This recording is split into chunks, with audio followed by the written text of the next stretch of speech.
नमस्कार दोस्तों, जय श्री श्याम। जैसा कि आपने थंबनेल देखा है, आज की वीडियो में हम बात करेंगे एक ऐसे एनओफओ के ऊपर जो लॉन्च करा है फ्लैंकलिक इंडिया की एएमसी ने।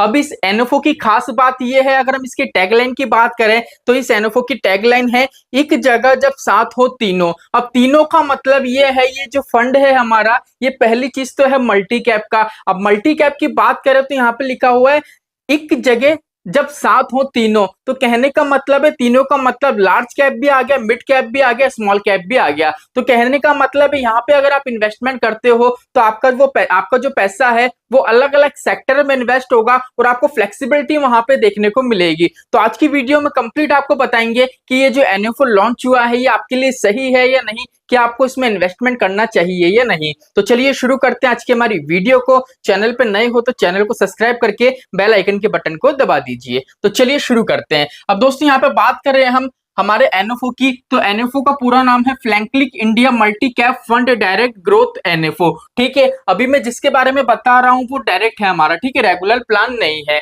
ठीक है, अगर इस एनएफओ की बात करें दोस्तों तो इसकी जो लॉन्चिंग डेट है वो 8 जुलाई 2024, मतलब कल ही क्या हुआ, ये लॉन्च हो चुका है। अगर एंड डेट की बात करें तो 22 जुलाई 2024 तक क्या हो जाएगा, ये क्लोज हो जाएगा। अगर इस टाइम पीरियड के अंदर अंदर यहाँ पे अगर आप इन्वेस्टमेंट करते हो तो आप एसआईपी भी कर सकते हो, लमसम भी कर सकते हो। यहाँ पे एसआईपी आप कर सकते हो मिनिमम 500 रुपए की। अगर आप लमसम करना चाहते हो तो 5,000 रुपए से आप यहाँ पे लमसम कर सकते हो। ठीक है, अब बात आती है कि सर अगर हम इस टाइम पीरियड के बीच में इन्वेस्टमेंट करते हैं तो हमको यूनिट अलॉट कब होंगे। मोस्टली इन्वेस्टर का कंफ्यूजन यही रहता है, क्योंकि क्या होता है अगर हम एनएफओ में इन्वेस्टमेंट करते हैं ना तो हमको यूनिट अलॉट होने में काफी ज्यादा टाइम लगता है। इसीलिए क्या होगा, यहाँ पे साफ साफ डेट लिखी हुई है अलॉटमेंट डेट।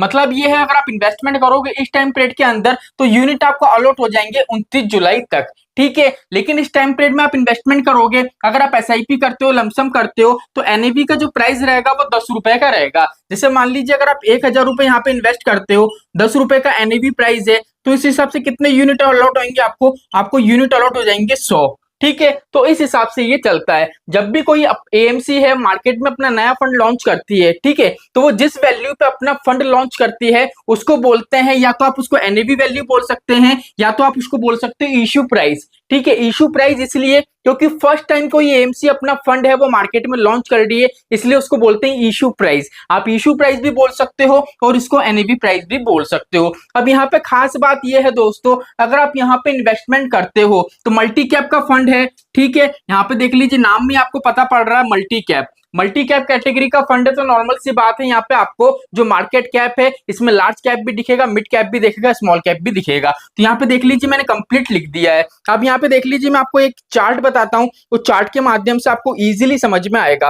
अब यहाँ पे देख लीजिए अगर हम बात करें यहाँ पे स्मॉल कैप की, तो स्मॉल कैप में यहाँ पे आपका जो पैसा इन्वेस्ट होगा वो होगा 25%। अगर मिड कैप की बात करें तो मिड कैप में जो आपका पैसा इन्वेस्ट हो रहा है वो भी हो रहा है 25%। अगर लार्ज कैप की बात करें तो लार्ज कैप में भी जो आपका पैसा इन्वेस्ट हो रहा है वो हो रहा है 25%। लेकिन यहाँ पे दोस्तों सबसे अच्छी बात यह है, मार्केट कैप के हिसाब से दोस्तों इसने क्या करा है, कंप्लीट सेक्टर बता दिए कि लार्ज कैप के किस सेक्टर में आपका पैसा इन्वेस्ट होगा, मिड कैप के किस सेक्टर में होगा और स्मॉल कैप के किस सेक्टर में आपका पैसा इन्वेस्ट होगा। यहाँ पे देख लीजिए अगर हम बात करें स्मॉल कैप की तो आपका जो पैसा इन्वेस्ट हो रहा है वो पावर में हो रहा है और केमिकल्स में हो रहा है। अगर हम बात करें यहाँ पे लार्ज कैप की, तो लार्ज कैप के अंदर आपका बैंकिंग के अंदर पैसा इन्वेस्ट हो रहा है और इंफॉर्मेशन टेक्नोलॉजी के अंदर आपका पैसा इन्वेस्ट हो रहा है। ऐसे ही आपको मिड कैप का भी दिख रहा होगा, यहाँ पे आपको जो पैसा इन्वेस्ट हो रहा है वो मैन्युफैक्चरिंग में हो रहा है। तो इस तरीके से क्या है दोस्तों, काफी अच्छा इसने बताया है जिससे आपको ये पता चले कि आपका जो पैसा आप इन्वेस्ट कर रहे हो तो मार्केट कैप के हिसाब से भी आपका पैसा किस किस सेक्टर में इन्वेस्ट हो रहा है।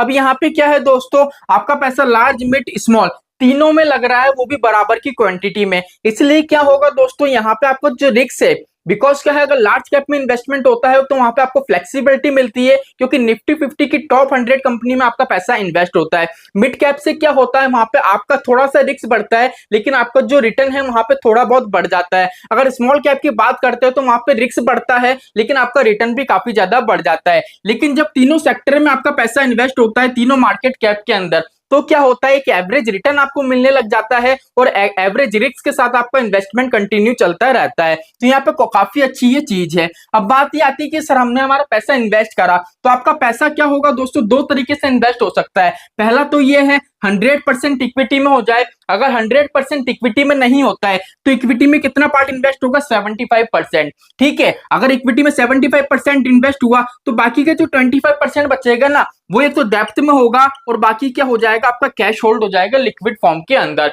बिकॉज क्या होता है दोस्तों, आप कोई सा भी म्यूचुअल फंड ले लो, कोई सी भी स्कीम ले लो, सभी को क्या है दोस्तों, कम से कम 5% कैश होल्ड रखना ही पड़ता है, क्योंकि रिटेल इन्वेस्टर कब रिडेम्पशन की रिक्वेस्ट डाल दे इसका कुछ कहा नहीं जा सकता, मार्केट में कब क्रैश आए कुछ कहा नहीं जा सकता। ठीक है, तो यहाँ पे मैंने कंप्लीट आपको 1 बाय 1 बता दिया है। अब यहाँ पे देख लीजिए, मैं आपको एक चार्ट और बताता हूँ। अब देख लीजिए, आपको यहाँ पे चार्ट नजर आ रहा होगा। अभी चार्ट का पूरा मतलब यही है दोस्तों, 1 बाय 1 आपको कंप्लीट समझाऊंगा तो वीडियो बहुत ज्यादा लंबा हो जाएगा, इसलिए कंप्लीट चार्ट आपको नजर आ रहा होगा। अभी चार्ट के माध्यम से यही बताया गया है कि अगर आप इस एनओफओ के अंदर इन्वेस्टमेंट करते हो तो ये मल्टी कैप का है, आपका जो पैसा है वो अलग अलग सेक्टर में डिवाइड हो रहा है मार्केट कैप के हिसाब से, लार्ज में भी जा रहा है, मिड में भी जा रहा है, स्मॉल में भी जा रहा है, जिससे क्या होगा, लॉन्ग टाइम के अंदर आपकी वेल्थ क्रिएट हो सकती है। अगर आप इस एनएफओ में इन्वेस्टमेंट करते हो तो लॉन्ग टर्म में वेल्थ क्रिएट करने में ये आपको काफी ज्यादा हेल्प प्रोवाइड करेगा। बिकॉज क्या है, यहाँ पे देख लीजिए 25% क्या हो रहा है, आपका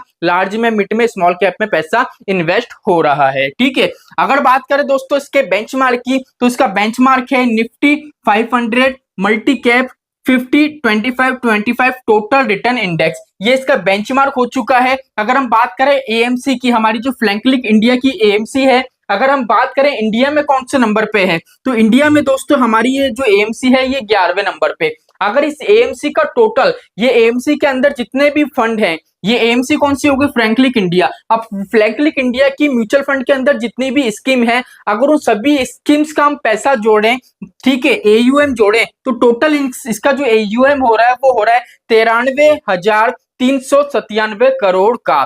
ठीक है, अब यहाँ पे देख लीजिए, सबसे इंपॉर्टेंट फैक्टर ये है, अगर आप यहाँ पे पैसा इन्वेस्ट करते हो तो पहली चीज तो है आपको यहाँ पे जो एक्सिट लोड देखने को मिलेगा वो मिलेगा 1%। अगर एक साल के अंदर अंदर अगर आप आपका पैसा रिडीम करते हो तो आपको एक्सिट लोड पे करना पड़ेगा। अब एक्सिट लोड कैसे लगता है, टैक्स कितना लगता है म्यूचुअल फंड में, इसकी डेडिकेट वीडियो बनी हुई है, लिंक में डिस्क्रिप्शन में दे दूंगा, वो वीडियो कंप्लीट वॉच कर लेना, जिससे आपका कंसेप्ट और ज्यादा क्लियर हो जाएगा। अब यहाँ पे देख लीजिए, सबसे इंपॉर्टेंट फैक्टर है फंड मैनेजर का। लेकिन दोस्तों इससे पहले मैं आपको बता दूं, मेरा एक चैनल और है जो अभी हाल ही में मैंने बनाया है, उसमें मनी इन्वेस्टमेंट की दोस्तों जितनी भी चीजें आती हैं, आप कहां कहां पे अपना पैसा इन्वेस्ट कर सकते हो, वेल्थ क्रिएट कर सकते हो, स्टॉक मार्केट वगैरह, कंप्लीट A to Z वहां पे आपको जानकारी मिलेगी। लिंक में डिस्क्रिप्शन में दे दूंगा और चैनल की बायो में भी दोस्तों आपको वहां पे लिंक प्रोवाइड कर दूंगा। और यहाँ पे देख लीजिए साइड में आपको चैनल का नाम शो हो रहा होगा, जिसका नाम है वेल्थ गुरु विकास। तो चलिए चलते हैं हमारे टॉपिक के ऊपर। अगर यहाँ पे फंड मैनेजर की बात करें तो फंड मैनेजर हमारे देख लीजिए, यहाँ पे 4 फंड मैनेजर आपको देखने को मिलेंगे।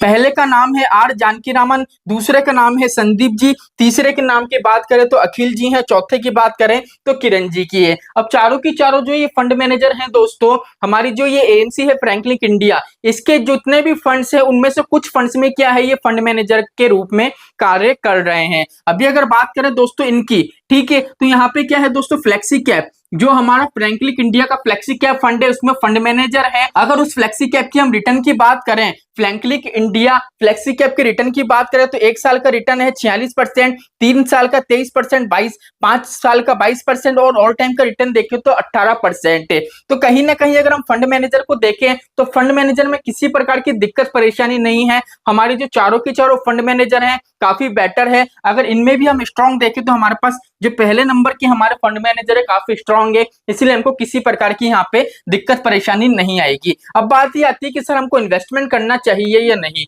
देखो पहली चीज तो ये है, अगर आप यहाँ पे इन्वेस्टमेंट करते हो, ठीक है, तो यहाँ पे आपका जो रिस्क होता है वो एवरेज हो जाता है, मतलब आपका रिस्क थोड़ा कम हो जाता है। बिकॉज क्या है, अगर मार्केट में कोई क्रैश भी आता है, ठीक है, तो भी क्या है, आपका जो फंड है, आपका जो अमाउंट है वो इतना ज्यादा नेगेटिव नहीं होगा। बिकॉज यहाँ पे आपको स्टेबिलिटी देखने को मिलती है। बिकॉज क्या होता है, अगर मान लीजिए अगर स्मॉल कैप का मार्केट डाउन जाता है तो यहाँ पे आपके पास क्या है, लार्ज कैप भी है, स्मॉल कैप भी है, मिड कैप भी है, तो आपको जो स्टेबिलिटी प्रोवाइड करेगा वो करेगा लार्ज कैप। इस हिसाब से यहाँ पे क्या होगा दोस्तों, मार्केट क्रैश में क्या होगा, इतना ज्यादा डाउन देखने को नहीं मिलेगा और यहाँ पे एवरेज रिस्क आपको देखने को मिलेगा। और एवरेज रिस्क के साथ क्या होगा, अगर आप लॉन्ग टर्म के लिए यहाँ पे इन्वेस्टमेंट करते हो तो इजीली आपकी अच्छी खासी वेल्थ क्रिएट हो जाएगी। अगर आप किसी नए फंड के अंदर इन्वेस्टमेंट करना चाहते हो तो ये फंड आपके लिए सही है। इजीली यहाँ पे अभी के लिए आप इन्वेस्टमेंट कर सकते हो, जिससे लॉन्ग टाइम में आपका इजीली आप जितनी वेल्थ क्रिएट करना चाह रहे हो इजीली यहाँ पे आपकी वेल्थ क्रिएट हो सकती है। तो चलिए आज के लिए इतना ही, मिलते हैं हमारी नेक्स्ट वीडियो में।